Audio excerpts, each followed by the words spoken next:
Hey guys, it's Busta here.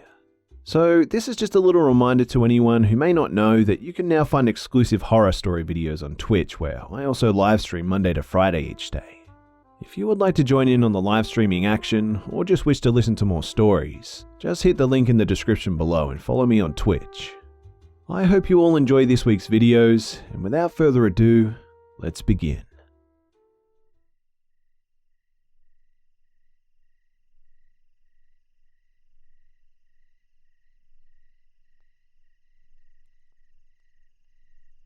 I'm a 28-year-old male, but when this happened, I was about 23. I worked at a mum and pop's pizza shop in Northern California. It's a small farm town and was a few suburbs near it. I kind of did everything since I knew the family and they trusted me running things while they were gone.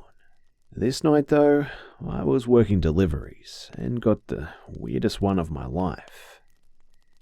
Everything seemed fine when I took the order, and the lady ordered anchovies on her pizza, which I always think is weird when people order that. She also made a point to tell me that the pizza had to be hot when it got there, or she wouldn't pay for it. So I get the pizza and throw it in the warmer, and drive to a house before any of my other deliveries. I'd like to tell you guys that her house was creepy and run down, but it looked like an average one-story new housing development home.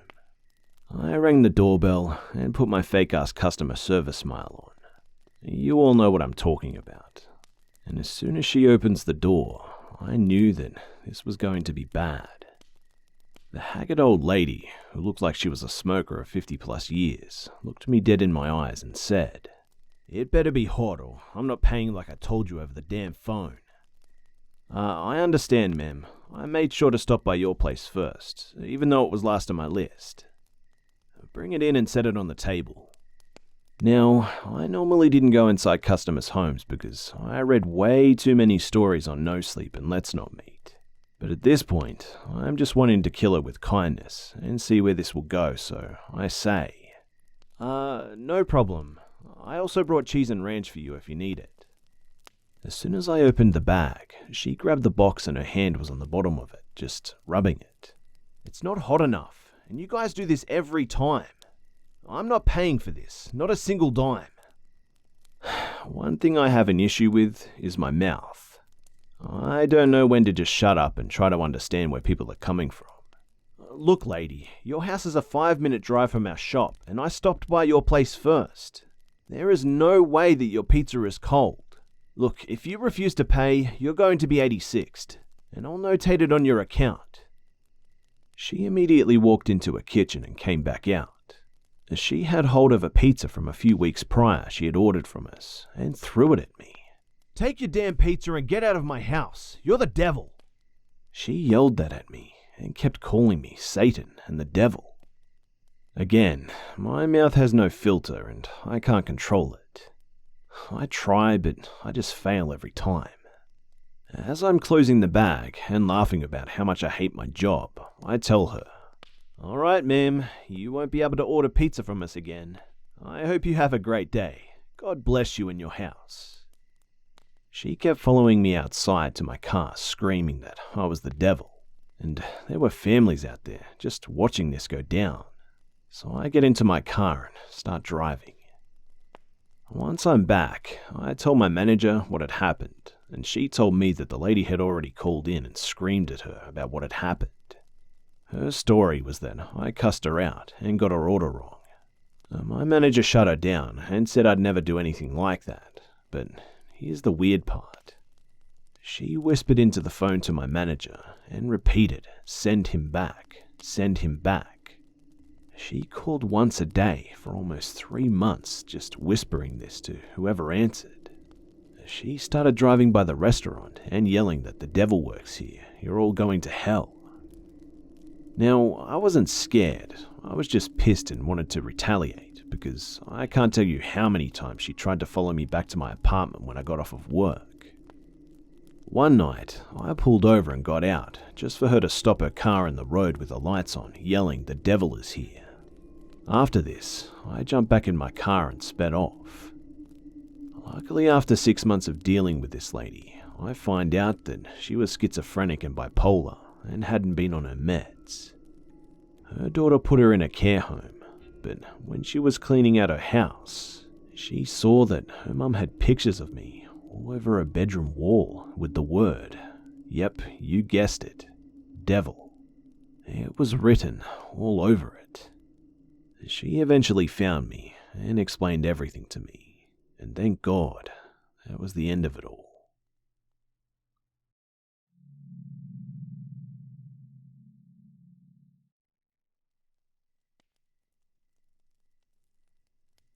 So, this happened earlier this year.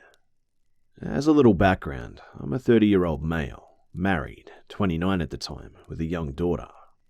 I live in a rural Northern California town, pretty much right in the epicenter of the gold rush, and I don't know if it's all the ways the land was taken, or the ways that people killed for wealth back then, but it's always seemed to have a higher share of strange recluses and sovereign citizen types. And that being said, this is not a haunting story, or a strange people of the woods, but it was by far the most frightening encounter I've experienced as a father. Some time ago, I ended up with an extra day off, and my wife and I decided to go for a drive and check out a semi-local gun show. From time to time, I always get tables at them, and have friends who do them regularly. So we went to visit, as I'm always looking for obscure parts and pieces from old military weapons, and had some family that lived in the area of this show too. We had a hell of a winter last year, so unsurprisingly, it was a cold, gloomy day. We drove about an hour and knew the parameters, so we walked right in. As I was passing tables, in search of the right stuff, I was carrying my daughter with me, and she was really small and ridiculously cute. So everyone wanted to look and ask about her, which is normal from what I've observed from parents. At times, you even draw a small crowd, usually of sweet little old ladies and some grandpa types. As a side note, I had one grumpy lady tell me that she was way too young. I looked at her confused, and she said that she's like 3 months old and she'll never remember. Anyway, back on topic. There was one man who seemed a bit more excited than most of the men his age, but he said that he had worked as an EMT and in an ICU for years, so it seemed reasonable that he was so happy to see a healthy baby.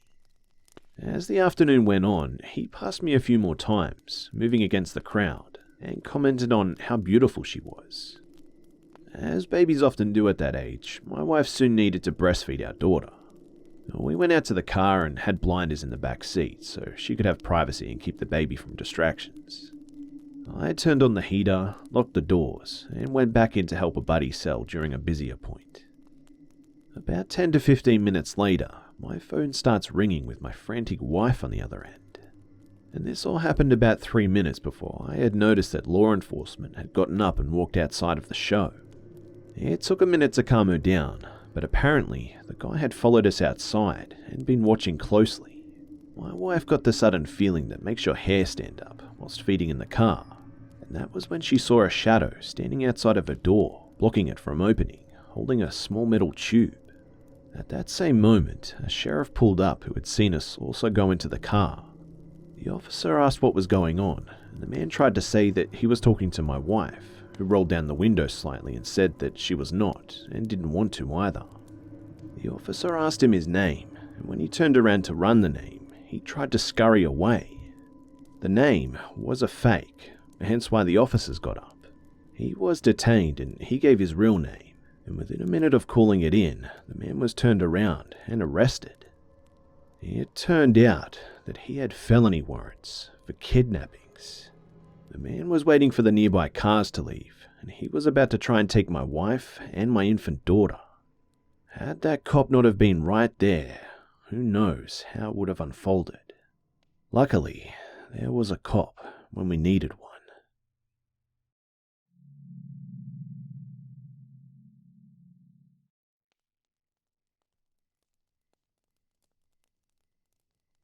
I'm not sure what to think of what happened.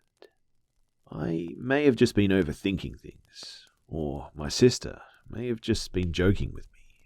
Either way, I figured I would share this small story here, in case anyone had any insight as to what had happened. However, I don't think I quite believe anything as monstrous as I suspect to be at fault. I probably just misheard. For perspective, I'll tell you that I live out in the southern part of British Columbia, Canada. I live a good half hour away from the nearest town by car, and my home is completely surrounded by forest with a few distant neighbours. It is not uncommon for us to see and hear coyotes, wolves, bears and cougars, so we have a large dog for protection. However, the latest dog passed on, so our new protector is just a puppy, and she's not very brave just yet, and I don't think she could have helped in this situation if she had wanted to anyway. So, it happened the summer after my graduation. I got a call from one of my neighbours asking if I could tend to her garden while her and her husband went on a fishing trip. I took the walk down the hill with my dog through the brush so that she could lay out the details of specific care her plants would need. My family have known this woman since we moved into our home 20 years ago, and as children we would all go down to visit her, make her cards and chat, and she would allow us to play in her swimming pool in the summer.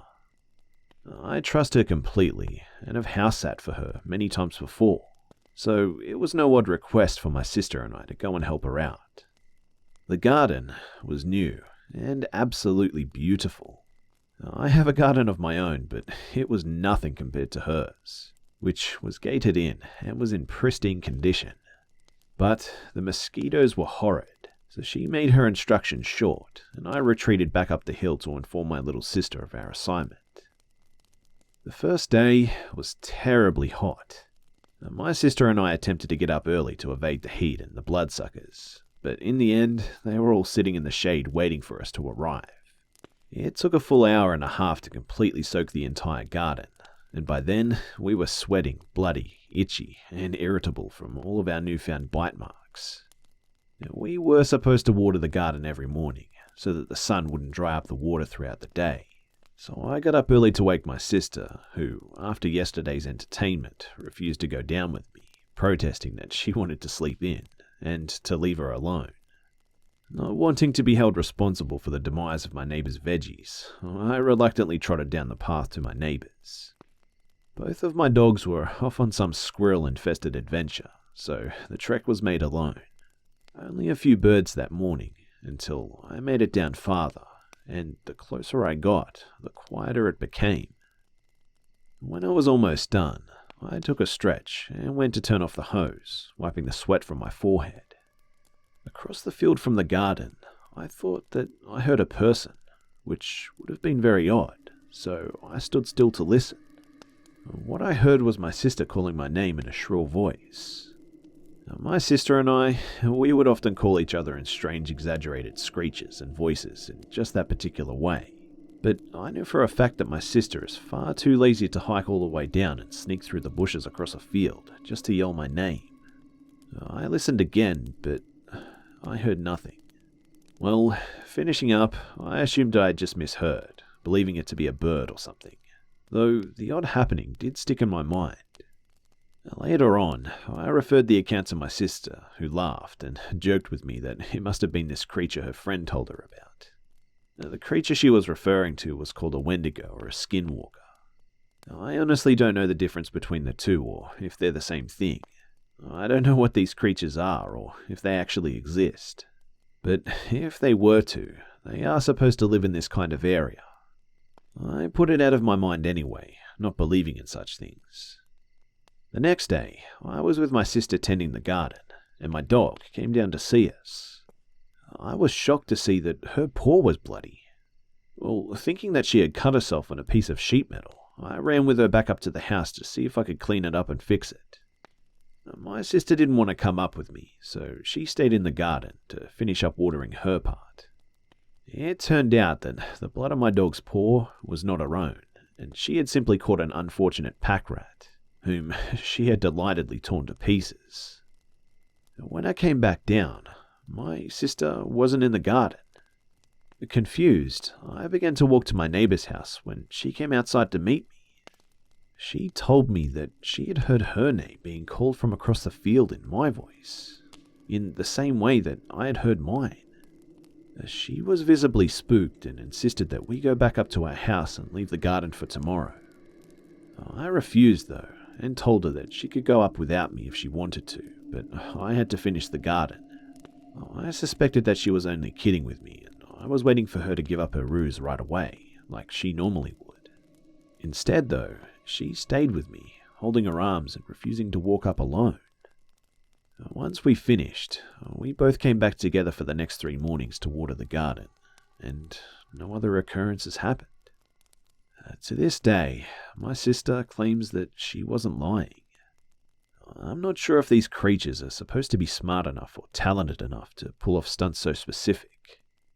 We have lived in this same house in the middle of the woods for our whole lives. We can be loud and silly without fear of annoying anyone.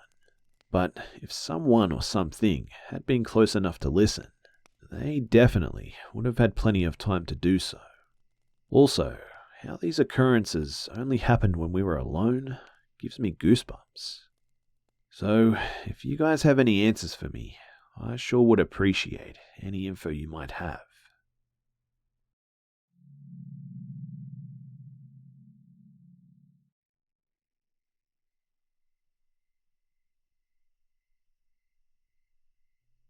To set the tone, I always hated the town I lived in. I moved there alone when I was 18 for college, and quickly regretted it. It was a decent-sized town, but full of not decent people. Nearly every gas station was robbed frequently. There were shootings in broad daylight, robberies, you name it. Well, for the first 3 years, I lived with some roommates on the side of town that wasn't awful, but it was still sketchy. So when I was making decent enough money, I moved out on my own. The house was absolutely tiny, maybe 500 square feet, if that, super old and poorly built. It was just me living there, so I didn't mind how small it was. But what originally sold me was that it was in the middle of nowhere. It was surrounded by a bunch of fields and some wooded areas with only a few houses nearby. And considering I hated being in the town due to the continuous paranoia of getting mugged or shot, I loved the idea of living out there. So at the beginning of July, I moved in. Everything seemed super swell, minus not being able to get good internet. A month goes by and everything is still swell to me, and I decided to get a dog to keep me company. He also loved the place and spent long amounts of time lounging around the yard and trying to convince the nearest neighbor to walk over and pet him. Roughly 2 months into living there, I started to notice things out of place. Something to note is that an old roommate of mine was using my spare room as a storage space until he got moved himself. So he had a key but was never there. He just kind of popped in once every other week to grab something and usually let me know beforehand. But I'd come home to my kitchen chair being pulled away from my table, or a bowl in the sink, things like that. They were such small things that I wrote it off as my roommate swinging by or just stuff that I was forgetting. But then my dog developed this crazy bad separation anxiety. Up until now, he didn't even care when I left. He'd just lay on the couch and chew his toys. He never barked or never did anything weird. But all of a sudden, he began acting really awful every time I tried to leave. He'd literally cram his body in the door as I was closing it, screaming and barking, and wouldn't stop until I came back into the house. He didn't want me to leave him there alone, at all. I couldn't afford a kennel for him, so I decided that one day I'd put a movie on while I was out, thinking that maybe the sound of people talking might keep him calmed down. I only had to finish one task up at work and knew that I'd be home early, so I put on a copy of Hamlet. I know, boring, but I chose it because the copy I have is 5 hours long. I knew it would be playing when I came back. Flash forward 3 hours, long before the Hamlet movie should have been over. But when I walked in the door, not only was the movie not playing, but the TV and the Xbox were completely off. I immediately called my roommate and asked if he had been over, and he wasn't even in town. I explained the TV situation to him, and he shrugged it off as the TV powering off when it idles for a while. Even though this is true, there are several reasons that I know this isn't the case. 1, it wasn't idling. A 5-hour movie was supposed to be playing. 2, even if it had shut off, my Xbox wouldn't have. I left it on by accident for weeks. I was gone out of town or whatever, and it was still on when I came home, always. But it was completely powered down this time. The weird thing though is that none of my stuff was missing, and the door was locked when I entered. I eventually convinced myself that it was something weird with the Xbox or whatever, and shrugged it off. That is, until my dog started acting even weirder. Remember earlier how I mentioned that he used to play with a neighbor? Well, all of a sudden, if she walked by the house while he was out there, he'd start yelping and running at me away from her. This was incredibly weird to me, and made me really cautious of her. I put some cheap alarms on my doors, the kind that go off when the door is opened, and slept with my pistol handy. The second night the alarms were on my doors, I was awoken by the one on the back door going off. I flew out of my bed with my pistol, trying to convince myself that I was about to shoot some intruder. But once I got to the door, it was shut and there was nobody there. But the alarm had been knocked all the way across the room. The door would have had to have opened for it to be chucked like that. It couldn't have fallen off and landed there. But something else really weird was that the door was locked still, but not the way that I had locked it. I always locked the knob and the deadbolt, but upon checking my lock after this, only the doorknob was locked. The police wouldn't do much as I had no witness, no lead, and they didn't have much to go on. Needless to say though, I changed the locks. I didn't have any noticeable problems inside after that, but I later found out that my close neighbor, that my dog hated, had previously lived in the house I was renting, and the locks had never been changed before. I have no way to prove my theory, but it's pretty obvious that she had a key, and was coming in and was going as she pleased. Why though, I can't figure out. Nothing of mine ever went missing. The most unsettling part for me though is that she had tried to come in at night until the alarm scared her off, and I have to wonder how many times she had been in my house at night while I was asleep, and why.